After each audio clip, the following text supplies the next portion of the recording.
January night. Arkansas air, cold and still. A highway looks empty. A neighborhood looks normal. A house light stays on longer than it should. Nothing in that moment tells you what has already happened behind those doors. By sunrise, detectives will be marking scenes across the state. A missing mother who never came home. A nursery that turned into a courtroom exhibit. A parked car that became a death sentence. And families who will spend years asking how nobody saw it sooner. Arkansas is known for quiet towns, church bells, and front porches where people still wave. But in these 10 cases, the danger was not random. It was personal, not a shadow in an alley.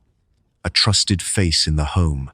Tonight, we followed 10 real cases tied to women who crossed a line that cannot be uncrossed. Some are already serving life. Some are locked in trials that could end in life without parole. All left damage that will outlive every headline. This is not rumor. This is record. This is the part of the story where the mask falls, the verdict lands, and the silence gets louder than the sirens. Case 1. Amber Waterman, the fetal abduction killer. Benton County, Arkansas. The autumn of 2022. In the Ozarks, late October carries a quiet chill. Roads narrow into tree lines, neighborhoods settle early, and people still believe help can come from a friendly message online. For one family in northwest Arkansas, that belief became the doorway to a nightmare that crossed state lines and ended in 2 funerals. Ashley Bush was 33 years old and deep into her pregnancy. She was preparing for a new arrival, making plans, and talking about work opportunities that could steady life for her growing family. Around that time, she began communicating with a woman online who appeared generous, supportive, and eager to help. The profile seemed credible, the tone felt warm, the offer sounded practical, but the identity was a trap. Prosecutors later established that Amber Waterman used a false online persona to gain Ashley's trust, then arranged an in-person meeting under the pretense of assistance. On Halloween, Ashley left to meet that contact and did not return home. By evening, panic spread through her family. Calls went unanswered. Search efforts began. Every hour widened the fear. That same night, in Missouri, Amber Waterman reported a medical emergency involving a newborn. The story unraveled quickly. Medical staff and investigators found immediate inconsistencies in her account. The timeline did not match. The physical evidence did not match. The narrative changed as scrutiny grew. Within days, law enforcement from multiple agencies traced the final movements, reconstructed communications, and linked the false profile directly to Waterman. The investigation revealed a calculated plan centered on abduction, impersonation, and concealment. Ashley's remains were later recovered. The unborn daughter, whom the family named Valkyrie Grace, was also lost. The case stunned the country not only because of its cruelty, but because of its method. This was not a sudden public outburst. It was deliberate social engineering, a fake identity, a staged opportunity, a targeted victim, then a rapid attempt to create distance from the crime through deception and disposal. As the case progressed, federal prosecutors filed charges that reflected both deaths: kidnapping resulting in death, and causing the death of an unborn person during the commission of that kidnapping. In open court, Waterman admitted guilt. The plea removed any doubt about responsibility and locked in the legal foundation for a severe sentence. During sentencing, the court emphasized the predatory nature of the act, the prolonged suffering imposed on the victim's loved ones, and the irreversible loss inflicted on 2 generations of one family in a single night. The judge imposed 2 consecutive life terms without parole in federal court. No release date, no path back. Then came the second legal front. Arkansas authorities pursued a separate state prosecution tied to the same criminal episode, with capital allegations based on state law. Defense counsel challenged that move, arguing constitutional barriers. Arkansas appellate courts allowed the state case to proceed, keeping open the possibility of an additional, and even harsher outcome under Arkansas jurisdiction. In other words, the federal life sentences did not end the legal exposure. They guaranteed permanent imprisonment, while the state case continued on its own track. For Ashley's family, none of it was enough to restore what was taken. They spoke about ordinary things that now feel sacred in hindsight. Missed calls, unfinished plans, the name they had chosen, the future they had already begun to imagine. Their grief was not abstract. It was daily, concrete, and permanent. Amber Waterman entered custody as a woman who tried to manufacture a false life through violence and fraud. She remains incarcerated under consecutive life sentences, with no possibility of parole. She will grow old behind concrete, steel, and locked doors. The outside world will move through new seasons without her. Ashley Bush will not. Valkyrie Grace will not. This case leaves a hard warning for every community that still thinks danger always looks obvious. Sometimes it looks helpful. Sometimes it arrives with polite messages and practical offers. Sometimes it speaks in the voice of opportunity. And when that mask falls, what remains is the same old truth. Evil is often patient before it is visible. Case 2. Christina Marie Riggs the Nurse Execution, Sherwood, Arkansas, the fall of 1997. At first glance, it was the kind of neighborhood where evenings ended quietly. Porch lights came on, televisions glowed behind curtains, and people assumed the hardest part of the day was already over. Inside one of those homes lived Christina Marie Riggs, a licensed practical nurse, and her 2 young children, Justin and Shelby. To neighbors, she was a working mother under stress. To friends, she was someone who seemed exhausted, withdrawn, and overwhelmed by life. Nothing about the front yard warned anyone that a catastrophic decision was forming behind that door. Nothing about that quiet block suggested it was about to become one of the most infamous family homicide scenes in Arkansas history. By the time authorities were alerted, both children were gone. Investigators later established that Justin, age 5, and Shelby, age 2, had been killed inside their own home. The medical findings and court record showed a combined pattern of drug use, followed by an attempted by Riggs herself. The sequence was not treated by prosecutors as an accident, a medical event, or a momentary loss of control. It was charged as deliberate homicide. When Riggs was discovered, she had survived her own attempt to die. Her mother found her, and emergency responders were called. That discovery transformed a private crime scene into a statewide legal firestorm. The shock in Sherwood spread fast. 2 young lives lost in a home that looked normal from the street. A mother who worked in healthcare, a case that immediately triggered questions about mental health, criminal responsibility, and capital punishment. From the beginning, the defense centered heavily on severe depression. Lawyers argued Riggs was psychologically broken, detached from rational judgment, and not functioning as a stable decision-maker at the time of the killings. They tried to frame the case through psychiatric collapse rather than predatory intent, but the state moved in the opposite direction. Prosecutors argued this was a conscious act with clear awareness of consequences. They pointed to post-incident behavior, written statements, and the sequence of events inside the home as evidence that Riggs understood exactly what she was doing. In their view, this was not confusion, it was choice. The trial in Pulaski County became one of the most watched criminal proceedings in Arkansas at the time. Jurors were asked to evaluate 2 competing narratives: a deeply depressed mother who had mentally disintegrated, or a legally sane adult who made an intentional decision to end 2 lives and then avoid accountability through self-destruction.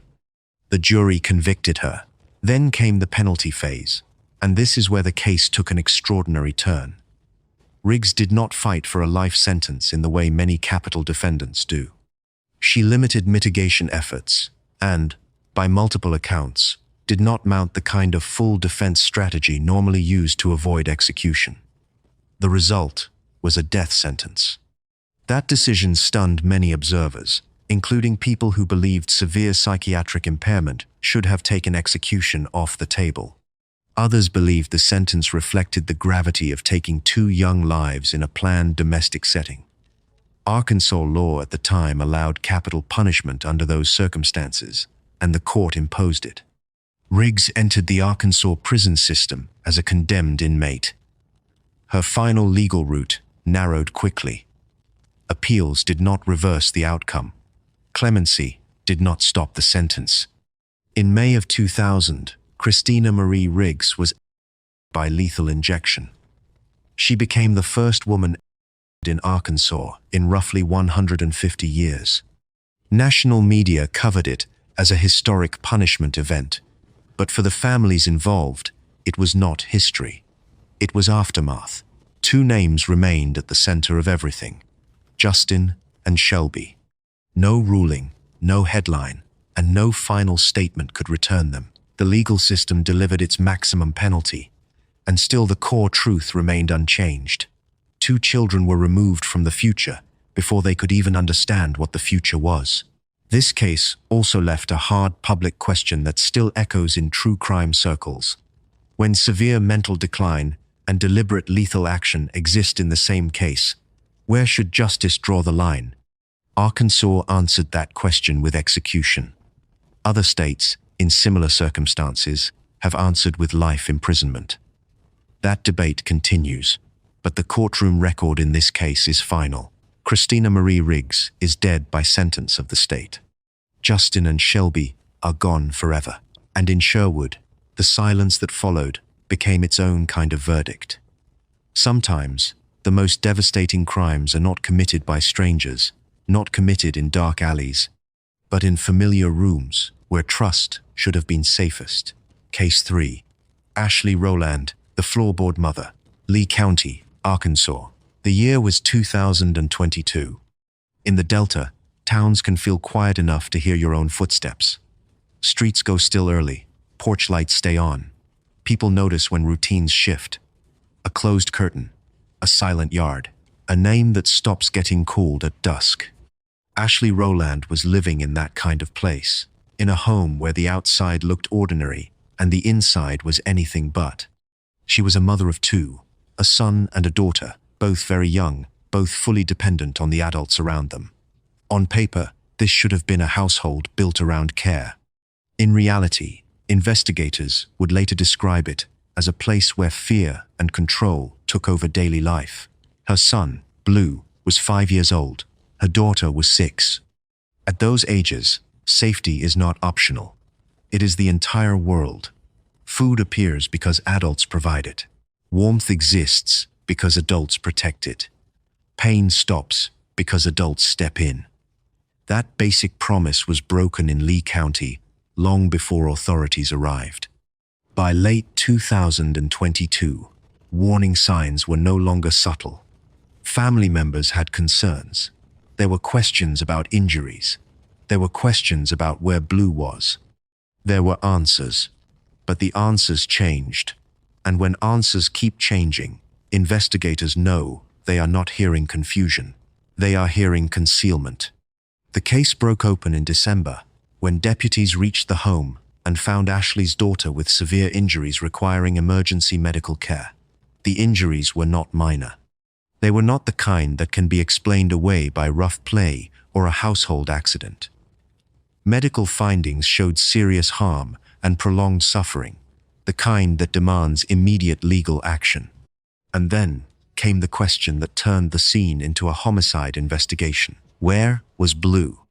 At first, he was described as elsewhere, not home, not available, not present. But law enforcement kept pressing because the story did not hold. Interviews continued. Tension rose. The pressure of facts began to crush the fiction. What investigators eventually found under the floorboards of that home would define the case forever. Blue's remains were discovered hidden beneath newly covered sections inside the residence. This was not a misunderstanding. This was not panic after a single accident. This was a deliberate decision to conceal death inside a family home and continue living above it as if nothing had happened. That detail changed everything. The mask slipped completely. Now the state was looking not only at fatal violence, but but at what happened after. Because in cases like this, concealment is its own form of cruelty. It is the final statement that the victim's life meant less than the perpetrator's freedom, less than reputation, less than inconvenience. As the investigation expanded, prosecutors built a timeline that showed a pattern, not a moment. A vulnerable son disappeared from daily life. A daughter suffered grave harm. Explanations shifted. Evidence was hidden. The home itself became part of the deception. This was not a mother, overwhelmed for one day. This was a mother who failed to protect, then helped bury the truth. Court proceedings in Arkansas moved forward, with public attention fixed on every development. The community wanted one answer above all others. Would there be accountability strong enough to match the brutality of what had happened inside that house? Ashley Rowland ultimately entered a guilty plea in August of 2024. The conviction centered on permitting severe abuse of minors, with the court recognizing the magnitude of harm and the fatal outcome connected to the abuse environment in that home. At sentencing, the judge imposed 40 years in the Arkansas Department of Corrections. 40 years. For many defendants, that is effectively the length of a life chapter erased behind concrete and steel. A long sentence does not restore what was stolen, but it does do one thing the public needs from the justice system. It removes a dangerous person from open society and marks the conduct for what it was, unforgivable. The courtroom phase ended with the usual legal language, but outside the courthouse, there was no closure in the ordinary sense. No sentence can return a son to his family. No ruling can repair a daughter's earliest memories. No prison term can rewind the moment when a home stopped being a shelter and became a crime scene. And yet the gavel matters. It matters because it tells every silent victim that concealment can be uncovered. It matters because it tells every predator that a locked door is not immunity. It matters because it tells communities that even in small towns, truth can be dug out of the floor. Ashley Rowland now lives inside a controlled schedule, counted days, controlled movement, and institutional walls. The freedoms she once used to evade accountability are gone. Her choices brought her there. Not rumor, not bad luck, not misunderstanding. Choices. Blue never got the years she still had. He never got the birthdays, the school mornings, the ordinary future that should have been guaranteed. His sister carries forward with scars no one can measure with a chart. This case is remembered not only for the horror of concealment, but for the warning it leaves behind. Evil in family cases rarely begins with a headline event. It begins with tolerated cruelty, with silence, with adults deciding that a vulnerable life is disposable. And when that mentality takes root, the house itself can turn into a lie. Case 4. Deja Rollins, the hot car neglect. Jacksonville, Arkansas, the summer of 2024. Some crimes are loud, some are sudden, and some are built out of choices so reckless, so cold, that by the time anyone notices, the damage is already permanent. This case came out of a day that should have triggered protection, urgency, and basic parental responsibility. Instead, investigators found a sequence of decisions that ended with one life lost, multiple siblings in danger, and a courtroom forced to reckon with a level of neglect few people can comprehend. Deja Rollins and her husband were already under pressure. One young member of the household needed medical attention tied to abuse concerns. Any responsible adult would treat that moment as a full emergency for every dependent person in their care. A household already under scrutiny is supposed to tighten safety, not abandon it. But in Jacksonville, while one child was being taken for treatment, 4 others were left behind in a parked vehicle, not for a minute, not for a quick check, for a span long enough to become deadly. Those 4 were very young, ranging from toddler age to preteen. The youngest among them, Jay Dean, was 2 years old. At that age, there is no ability to self-rescue, no ability to regulate heat, no ability to understand why the air is disappearing and the body is shutting down. Survival depends entirely on adults, making the right choice before danger escalates. That right choice never came. As temperatures climbed, The inside of the vehicle became a trap. By the time emergency response reached the scene, JDN was in critical condition. Medical teams attempted life-saving care, but the outcome investigators feared became reality. JDN did not survive. The medical conclusion identified fatal heat-related injury. Investigators then focused on the timeline, how long the four had been left, what the caregivers knew, what warnings existed, and what actions were ignored while the vehicle sat in conditions no young person could endure safely. The result was not treated as an unfortunate accident. It was treated as criminal neglect with fatal consequences. As detectives interviewed witnesses and reviewed evidence, the contradiction at the center of the case became impossible to ignore. Adults were actively engaged with systems of care for one injured member of the household, while exposing four others to a second emergency at the same time. That contradiction shaped the prosecution from the start. This was not ignorance of risk. This was disregard of risk. In court, the state argued that the danger of leaving minors in a sealed vehicle during Arkansas heat is universally known, repeatedly warned, and entirely preventable. The defense sought to frame the day as chaotic and overwhelmed, but prosecutors returned to the same point again and again. Chaos does not excuse abandonment. Stress does not suspend duty. Parenthood is not selective. The judge, reviewing the full pattern of neglect and the fatal outcome, delivered a sentence that reflected both punishment and public warning. Deja Rollins was sentenced in April of 2025 to 70 years. 70 years. That sentence was not symbolic. It was a hard statement from the court that when guardians place vulnerable lives in obvious danger, and one does not come home, the law will answer with decades, not apologies.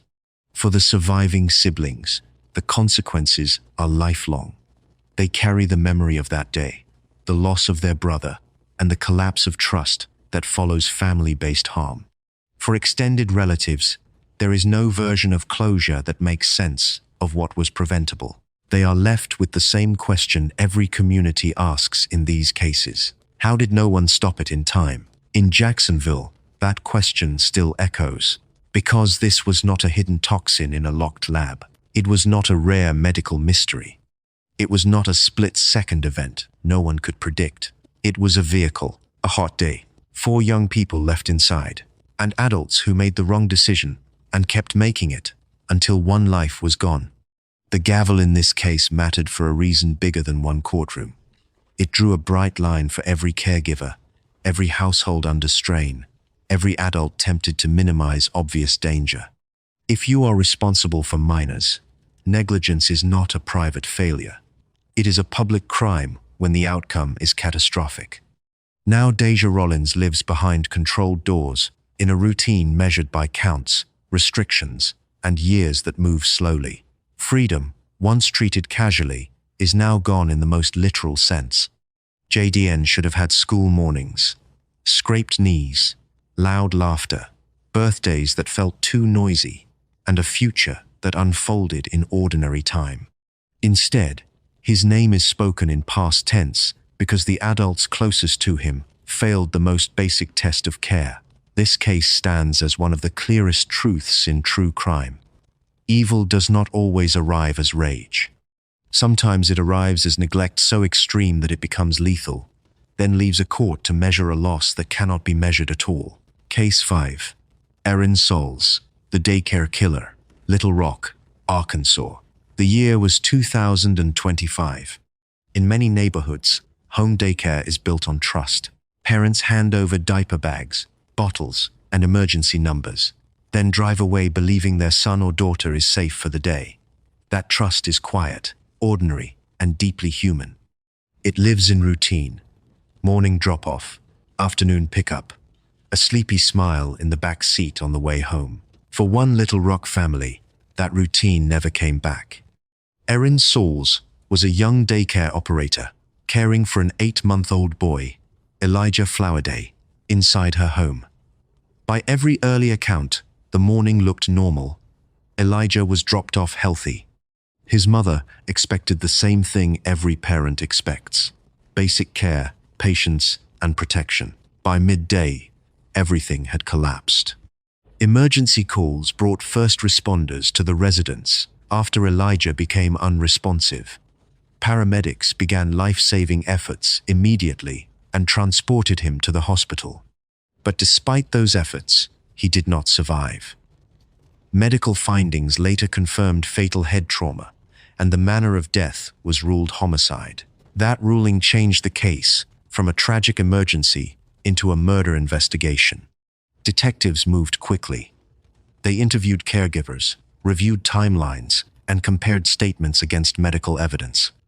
During questioning, investigators say Sauls admitted she became frustrated while caring for Elijah and then used force.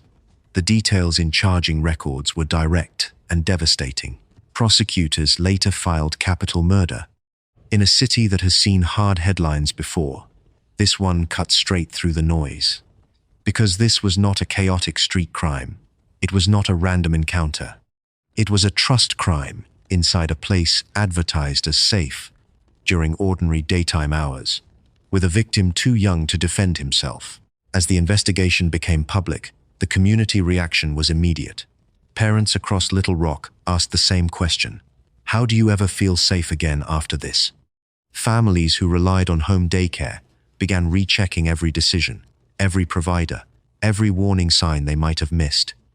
The fear was not abstract, it was personal. For Elijah's family, public sympathy could not touch private grief. They were left with the brutal contrast that defines cases like this. He was well at drop-off, gone by the end of the day. A normal morning turned into a lifelong wound. The legal process advanced fast for such a serious charge.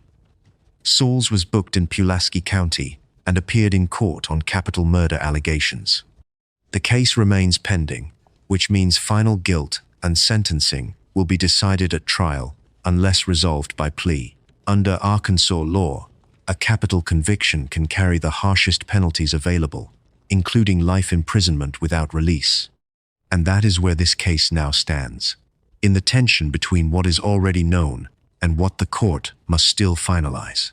Known: an infant in daycare care did not survive. Known: medical authorities classified the death as homicide. Known: prosecutors filed capital murder.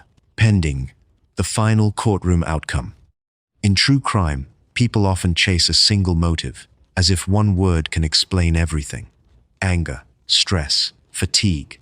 But none of those words can justify what happened in this house. They only expose a deeper truth. When the person in charge of care loses control, the smallest life in the room pays the highest price. That is the silent horror here. Elijah was not in a dangerous alley, not near a highway, not lost in the dark. He was in a place meant for protection. He was with an adult, trusted by his family.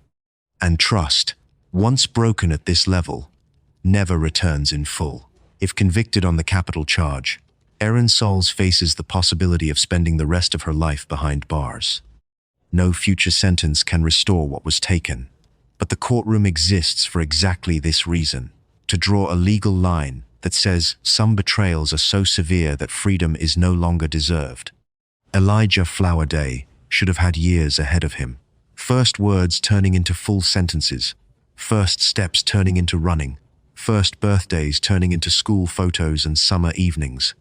Instead, his name now appears in court dockets and news reports, carried by a family forced to mourn what should have been a long life. A daycare is supposed to be a bridge between home and safety. In this case, it became the last place he was seen alive. And that is why this case belongs in this archive, not because it is sensational, but because it is a warning written in permanent ink. Evil does not always arrive loudly. Sometimes it sits behind a front door with toys on the floor and a promise of care. When that promise breaks, justice must answer. Case 6. Becky O'Donnell, the politician, murder, Pocahontas, Arkansas. The year was 2019. Small towns are built on reputation. In places like Pocahontas, people do not just know your name, they know your family, your routine, your church, your habits, your history. Trust is social currency. A handshake still means something. A close friendship still carries weight. That is exactly why this case landed like a thunderclap. Linda Collins Smith was not a hidden figure. She was a former state senator, a known public voice, and a woman whose life had played out in full view of the Arkansas political landscape. She had supporters, critics, and rivals, but she also had what most public figures eventually build, a trusted inner circle. Inside that circle was Rebecca O'Donnell, known as Becky. What happened next was not a random encounter with a stranger. It was not a robbery in the dark. It was an intimate betrayal, the kind that shakes a community harder than any headline, because it tears apart the idea that loyalty can protect you. In June of 2019, concerns grew after Linda could not be reached. Family and contacts became alarmed. Welfare checks followed. Investigators arrived at her home and discovered a scene that immediately pointed to a violent death. The investigation moved fast, and attention narrowed around people closest to her life. Becky O'Donnell became central to that investigation. As detectives assembled evidence, the narrative that emerged was chilling. Prosecutors said this was a deliberate killing of a former friend, followed by efforts to hide what had happened. The case carried the unmistakable signature of calculation after violence, panic mixed with planning, and the false confidence that a small town would not connect the dots quickly. But law enforcement did connect them. Interviews, phone records, movements, and forensic findings built the timeline. Step by step, the prosecution shaped the argument that Linda Collins Smith had been killed by someone she knew personally, someone who had access, someone who understood how to get close without raising alarm. That is the cruel architecture of this crime, closeness as a weapon. The legal process drew statewide attention. This was not only a homicide case. It was the murder of a former elected official by a person once considered a friend. Every hearing carried political shockwaves and personal grief at the same time.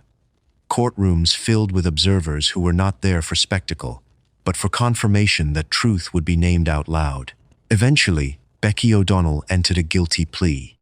With that plea came the legal payoff this channel focuses on: sentence, consequence, and finality. She received a 50-year prison term. No dramatic escape hatch, no quick return to ordinary life. A long sentence in a case where the victim's family had demanded accountability and the public had demanded clarity. 50 years is not just a number. It is birthdays missed, seasons counted behind fences, decades measured by routine counts and locked doors. It is the state saying this was not a momentary mistake. It was a grave crime with a grave price. For Linda Collins Smith's loved ones, the sentence did not restore what was taken. Nothing can. But it did end the uncertainty about who was responsible, and in cases like this, certainty matters. It gives the family a hard truth they can stand on, even when healing remains impossible. This case is different from several others in this documentary because it is not a filicide, but it belongs in this lineup for one reason. It exposes the same core trait that defines every story here: betrayal by someone trusted. Different victim profile, same moral collapse. The public often imagines evil as obvious, loud, and easy to spot. Real life is harsher.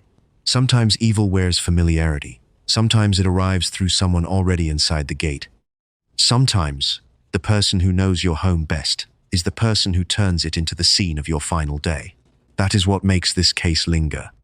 Pocahontas is the kind of place where people still talk about events by where they stood when they heard the news. This is one of those events. A former senator dead. A friend charged. A plea. A 50-year sentence. And a community forced to accept that status, visibility, and local roots do not grant immunity from violence. In the end, the courtroom did what it is meant to do. It named the crime. It fixed responsibility. It imposed consequence.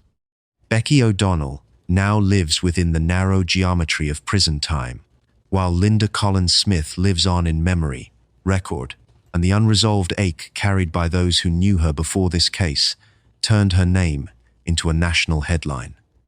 The lesson is as blunt as it is timeless. Public life brings enemies, yes, but private trust can be deadlier. When friendship is corrupted into access, and access is weaponized, the damage runs deeper than a single act. It fractures a community's faith in its own instincts. That fracture is the silent echo of this case. Case 7. April Adams, the fentanyl grandmother, Hensley, Arkansas. The year was 2023. In communities on the outer edge of Little Rock, life often moves with quiet repetition. School buses run the same roads. Families stop at the same gas stations. Neighbors wave from driveways and assume the dangers that make national headlines live somewhere else. But the era changed that illusion. It did not arrive with sirens first. It arrived in whispers, in text messages, in tiny amounts of powder passed hand to hand, and in households that looked ordinary from the street. April Adams was known in her circle as a grandmother, an older figure, someone expected to represent stability. That is what makes this case so unsettling.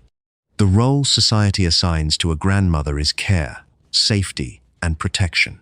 The role prosecutors described in court was the opposite, a participant in fentanyl distribution that ended in a death. This was not framed as a simple possession case.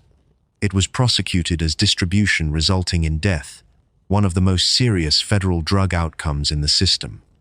Federal court does not bring that charge lightly. To get there, investigators had to build a timeline, identify distribution conduct, and connect the chain of events to a fatal outcome. The tragedy at the center of this case was not a headline abstraction. A human being died. A family lost someone they loved. A seat at the table stayed empty. A phone stopped ringing. And that loss became the legal turning point that transformed a drug case into a life-altering federal prosecution. In 2023, law enforcement pressure around trafficking was already intensifying across Arkansas and neighboring states. Federal agencies and local partners were working joint operations, focusing on networks that moved narcotics through neighborhoods where users often did not fully understand what they were buying. In that environment, April Adams became part of a case that prosecutors said represented more than personal use. They argued it was distribution behavior with deadly consequences. As investigators moved through the evidence, the picture that emerged was not cinematic chaos. It was methodical. Communications, movements, controlled buys in related matters, witness statements, and toxicology-linked reconstruction. These cases are built through layers, not one dramatic moment. By the time charges are formalized, prosecutors usually believe the structure will hold under federal scrutiny. For families watching from the outside, the legal language can feel cold. Terms like distribution, resulting in death, and federal sentencing guidelines reduce grief to categories. But inside the courtroom, the emotional truth remains clear. Someone is gone, and the court must decide what accountability looks like. April Adams ultimately stood before a federal judge for sentencing in February of 2026. By then, the proceedings had moved beyond allegation into consequence. The court imposed a 20-year federal prison sentence. 20 years in federal custody is a severe outcome. It means aging behind fences, milestones missed, and an identity reduced to inmate routine. It means birthdays acknowledged through letters, not living rooms. It means the outside world keeps changing while your days are measured by counts, schedules, and concrete. For viewers of this documentary, this case sits in a complicated space. The victim was not her young son or daughter, unlike several other cases in this lineup. But the moral collapse follows the same pattern we track throughout this series. A caregiver identity set against destructive conduct, a position of trust turned into a pathway to harm, and a community left carrying damage long after sentencing headlines fade. The prosecution's message was straightforward. Is not treated as a soft offense when distribution leads to death. Courts are increasingly clear that people who move this substance assume responsibility for catastrophic outcomes. In plain terms, if your actions help put this poison into circulation and someone dies, the sentence can define the rest of your life. For the defense, As in many federal narcotics cases, context likely centered on personal struggle, addiction culture, and the broader crisis, swallowing entire regions. But sentencing in death-resulting cases often turns on deterrence and accountability. Judges are asked to consider not just one defendant, but the signal sent to every other person tempted to profit from the same pipeline. The signal here was unmistakable. April Adams entered federal prison with a 20-year term. The courtroom chapter closed, but the human chapter did not. One family continues mourning. Another family now has its own fracture, the burden of loving someone who caused irreversible harm. This is one of the hidden consequences in these cases. Grief multiplies rather than stays contained. Hensley itself did not ask to become a symbol of the era, but cases like this force that identity onto small places. People start speaking in cautionary language. Parents warn grown sons and daughters. Grandparents who once represented shelter are no longer viewed through a single lens. Trust becomes conditional. Everyday interactions carry an extra layer of suspicion. And that is the deeper scar. When a case involves a grandmother in a distribution chain tied to a fatality, it challenges the social script people rely on to feel safe. We categorize relatives as protectors because those categories make life manageable. But crime does not honor categories. It moves through whatever door is open, whatever relationship lowers resistance, whatever face seems familiar enough to disarm concern. In court, there was a sentence. In the community, there was a reckoning. In the family of the deceased, there is an absence that no legal term can fill. This case reminds us that the crisis is not only about trafficking organizations or distant cartels. It is also about local hands, neighborhood decisions, and the everyday moral choices that either break the chain or extend it. April Adams chose a path the federal system judged as deadly in consequence. The result was 20 years behind bars and a permanent place in Arkansas criminal history. For a channel built on the study of betrayal, this case fits with painful precision. The title says mothers, but the pattern is broader. A female caregiver figure, a vulnerable social role, and a fall into conduct that leaves families shattered. Different facts, same echo. A life ended, a sentence followed, a town changed. That is the legacy of Case 7. Case 8. Melissa Young, the storage unit killer. Cotton Plant, Arkansas. The 2000s. Some places do not look like they could hold a nightmare. Cotton Plant is one of those places. Quiet roads, faded storefronts, homes where everyone seems to know everyone. In towns like this, danger is expected to come from outside, not from within. But the most unsettling cases are often the ones that begin with ordinary names and ordinary routines, then unravel into something no one wants to believe. Melissa Young became one of those names. In regional crime chatter, her case was whispered as the storage unit case, a woman tied to a disappearance. A body allegedly moved, hidden, and kept away from discovery in a rented space meant for furniture, boxes, and forgotten belongings. The details that circulated were conflicting, fragmented, and often repeated without context. But one constant remained. Prosecutors treated the matter as a homicide investigation, not a mystery. By the time law enforcement pressure closed in, the central allegation was chilling. A victim had disappeared under suspicious circumstances, and evidence pointed to concealment efforts linked to a storage facility. Investigators began tracing timelines, rental records, vehicle movement, witness statements, and communications. In cases like this, the break rarely comes from one dramatic confession. It comes from small contradictions that stop matching up. At first, the outside story sounded familiar. A missing person, explanations about travel, arguments, and sudden silence. But families know when silence is wrong. Missed calls, interrupted routines, money untouched, plans abandoned. Eventually, worry became insistence, and insistence became a formal case file. When detectives started reconstructing the final known movements, attention turned toward people closest to the victim. That is where the story narrowed around Melissa Young. Not because rumors demanded it, but because investigative patterns reportedly kept circling back to the same points: opportunity, proximity, and actions after the disappearance that appeared designed to hide rather than help. The storage unit became the symbolic center of the case. A storage unit is a place for overflow, for seasonal items, for things people do not want in sight but cannot yet throw away. In this case, investigators argued it became something darker, a temporary wall between truth and discovery. The idea that a life could be reduced to logistics, locks, and late-night movement was what shook the community most.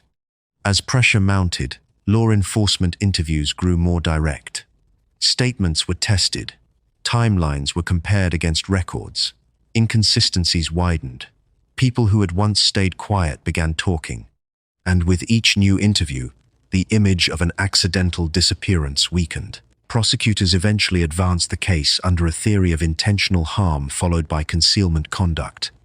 The language in court settings is clinical, but the meaning is not. They argued someone did not simply vanish.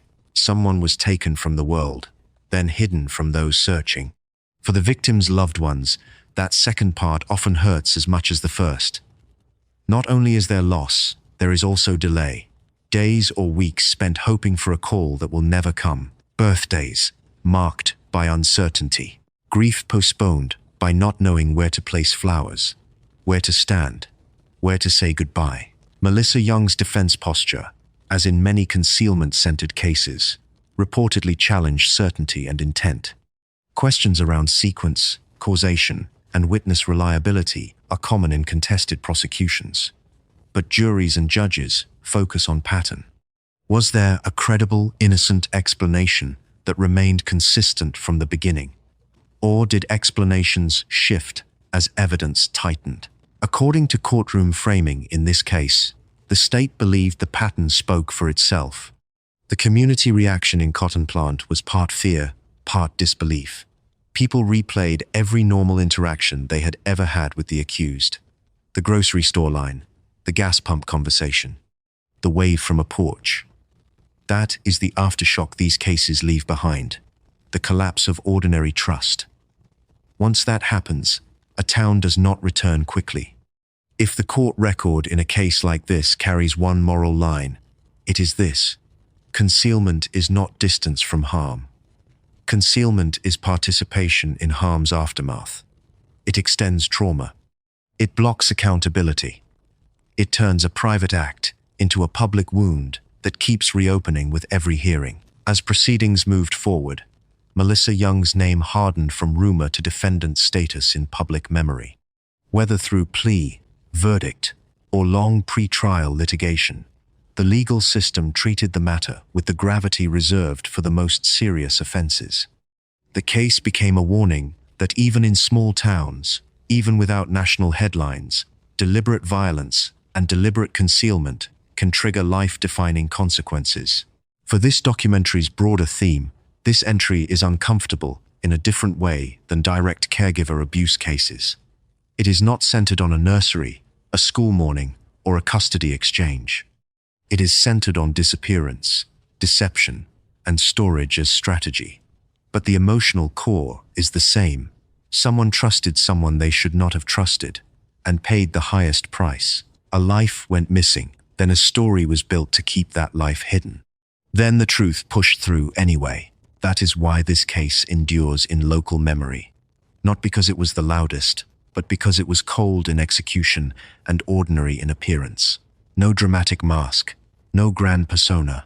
Just alleged choices made in private, followed by actions that suggested the truth was treated as a threat. In true crime history, those are often the cases that haunt longest, because they force one ugly question.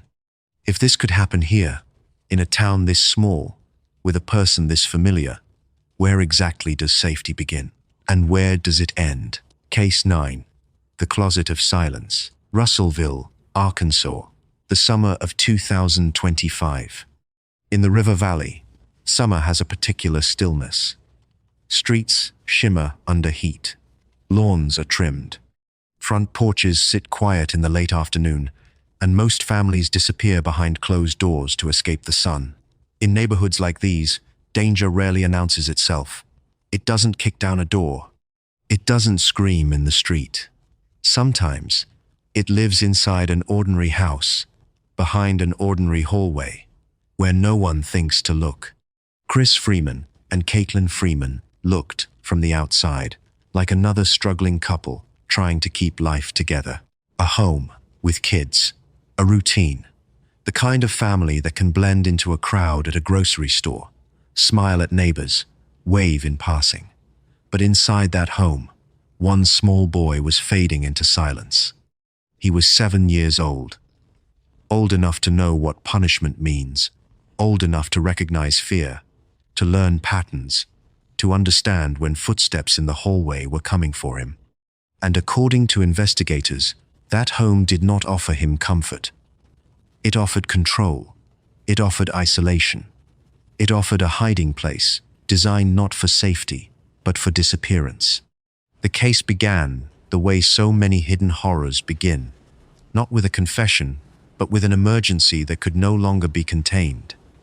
A call for medical help, a rushed trip, a sudden need to explain what could not be explained away. When the boy was brought to a hospital near Russellville, medical staff reportedly did not see a minor who simply needed a checkup. They saw a body in crisis, pale, limp, severely underweight. His condition was so alarming that seasoned professionals described it in language that stripped the room of all denial. This was not a phase, not picky eating, not a temporary illness. The signs pointed to long-term deprivation and prolonged harm. Police were notified.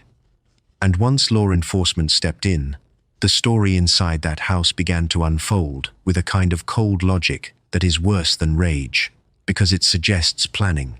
Detectives went to the Freeman residence and started looking beyond the living room version of family life. The search focused on the environment, the routines, and the spaces that might tell the truth when people won't. And what they allegedly found was not just neglect. It was a system, a setup, a place in that home that did not feel like a bedroom and did not feel like a normal form of discipline. A closet. Not a closet where you hang coats. Not a cramped corner for storage bins. Investigators alleged there was a closet used as a makeshift room, a confined space that appeared to have been used repeatedly. The walls showed wear, consistent with frequent use. The floor reportedly showed signs of unsanitary conditions. It was not described as a space where a minor might be sent for a timeout. It was described as a space that spoke to confinement. And here is where the mask slips, the way it always does in these cases. Because once police start asking questions, the story stops being, "We didn't know." It stops being, "He was sick." It stops being, "We were trying." The questions become sharper. The answers become smaller. And the truth becomes unavoidable. According to reports of the investigation, the adults in the home allegedly admitted that the boy had been locked in that closet. They allegedly admitted they did not seek medical attention because they feared what would happen if anyone looked too closely. That sentence matters, not because it's dramatic, but because it reveals motive, self-preservation. When a caregiver chooses silence over help, it is not ignorance, it is calculation. It is the choice to protect themselves instead of the person in their care. Investigators also noted something that destroyed any excuse about poverty or lack of resources. Police described an environment where food was available. The home was not empty. There was no credible explanation for why a boy would reach that condition if the adults were acting in good faith. When the basic necessities exist and one person inside the house still deteriorates, the question is no longer, how did this happen? The question becomes, why was this allowed to happen? And that is where the label shifts. Not accident, not hardship, not misfortune. Intentional harm through neglect and confinement. Russellville Police Chief David Ewing described the scene as something that shook officers to their core. He spoke publicly about how extreme the condition was, how the boy looked like someone who had been steadily erased. The kind of statement police chiefs do not make lightly, because they know the weight of words. They know the community is listening, and they know that sometimes the public needs to hear the truth without the soft edges. Chris Freeman and Caitlin Freeman were arrested. The charges were severe, reflecting what authorities believed they had uncovered: first-degree battery and endangering the welfare of a minor.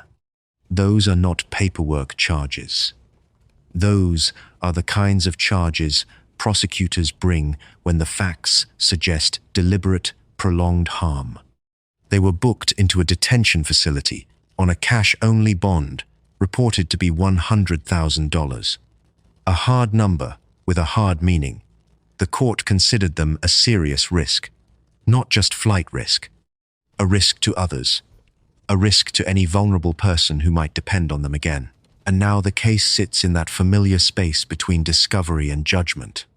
The waiting room of justice. Investigators build timelines. Prosecutors prepare. Defense attorneys measure what can be denied and what cannot. But the core truth of the case, the part that cannot be argued away, is that a boy's suffering became visible enough that strangers had to step in and do what a home refused to do. The silent echo in this story is not a single act. It is the sound of time passing while no one rescued him. It is the echo of a door closing again and again. The echo of footsteps walking away. The echo of a household continuing as normal, while one person inside it was treated as less than human. A monster is not always someone with a weapon. Sometimes a monster is someone who turns a home into a hiding place for cruelty, then calls it discipline. Sometimes a predator does not hunt the streets. Sometimes they control a hallway, a lock, a space no one thinks to open. If the courts convict them as charged, the sentence will not be about revenge. It will be about containment. About removing people who showed, through alleged actions, that they cannot be trusted with anyone vulnerable. Because a safe community is not just one with low crime. A safe community is one where the smallest voices are protected, even when those voices are trapped behind a door. Case 10, the torture chamber closet, Pope County, Arkansas. The year was 2024. In the Arkansas River Valley, life moves at a steady pace. You can drive past tidy yards, quiet cul-de-sacs, and front doors that look no different from any other. That is what makes cases like this one so disturbing. Because the danger did not live in an alleyway or on a dark highway. It lived behind a normal address, inside a normal-looking home, in a space that should have held coats and storage boxes, not suffering. Investigators say there was a boy in that house who had become almost invisible, not because he was missing from school flyers or statewide alerts, but because the people responsible for him allegedly created a system designed to keep him unseen.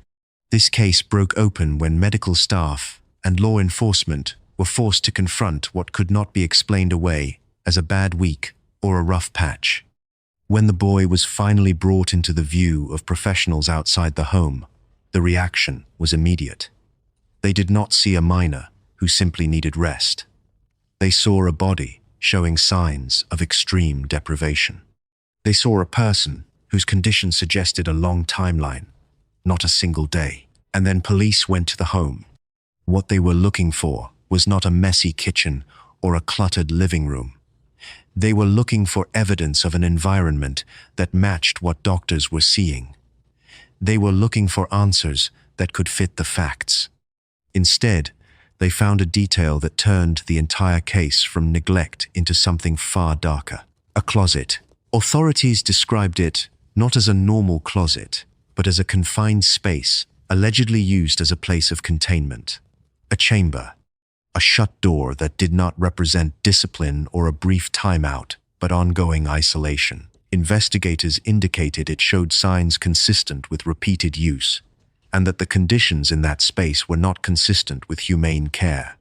This is the point where the mask slips, because when law enforcement begins asking the right questions, excuses tend to collapse. And in cases like this, the truth is rarely that resources were unavailable. The truth is usually that help was deliberately avoided.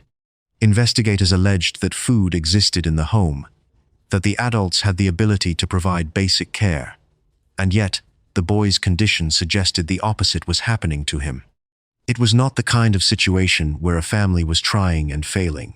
It was described as a situation where the right choices were not made, again and again, until the results became unavoidable. And one detail hit the public like a punch. Authorities reported the boy weighed about 28 pounds, not a number you associate with a growing 7-year-old, not a number that happens overnight. That kind of condition does not appear in a single week. It is the result of time, of routine, of a household functioning while one person inside it is steadily diminished. Once that detail became public, the community response was immediate. People did not argue about politics or opinions.